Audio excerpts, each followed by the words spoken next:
အရန်လာတဲ့တောင်တစ်တောင်ရှိတယ်တောင်နောက်ဖက်မှာခွေးလေးတွေနေကြတယ်တောင်အရှိဖက်မှာတော့ကြောင်လေးတွေနေကြတယ်သူတို့နှစ်ဖက်လုံးဟာတည်ငြိမ်တဲ့ဘဝတွေဖြင့်ရှင်သန်နေကြပါတယ်ဒါပေမဲ့တောင်နှစ်ခုကြားမှာတောင်ကြီးတစ်ခုရှိတယ်အဲ့ဒီမြေဟာတစ်ပင်တွေအသီးတွေနဲ့ရေတံခွန်နဲ့အရန်လာတဲ့နေရာတစ်ခုဖြစ်နေတယ်ဒီနယ်မြေဟာနှစ်ဖက်လုံးအတွက်အရေးကြီးတဲ့နေရာဖြစ်တဲ့အတွက်ခဏခဏပြဿနာတွေဖြစ်တယ်တနေ့မှာတော့ခေါင်းဆောင်တွေထိုင်ပြီးတရားမျှတစွာညှိကြတယ်ခွေးဘက်ကခေါင်းဆောင်ကဆိုတယ်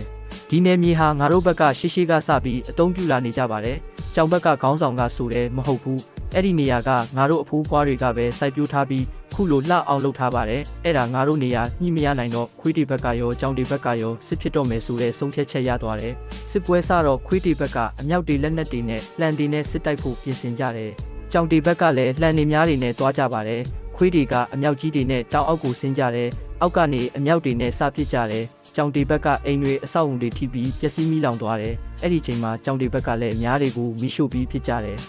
ခွေးတီဘက်ကအိမ်တွေအဆောက်အုံတွေပျက်စီးကုန်ပါတယ်အဲ့ဒါနဲ့ခွေးတီကဖွဲတစ်ဖွဲကကြောင်တီရဲ့တောင်ပေါ်ကိုလမ်းအတိုင်းဆက်တက်ကြပါတယ်ကြောင်တီကတောင်ပေါ်ကနေကြောက်တုံးတွေကိုပစ်ချကြပါတယ်ခွေးတီလာတဲ့လမ်းမှာကြောက်တုံးတွေကိုလိမ့်ကြတယ်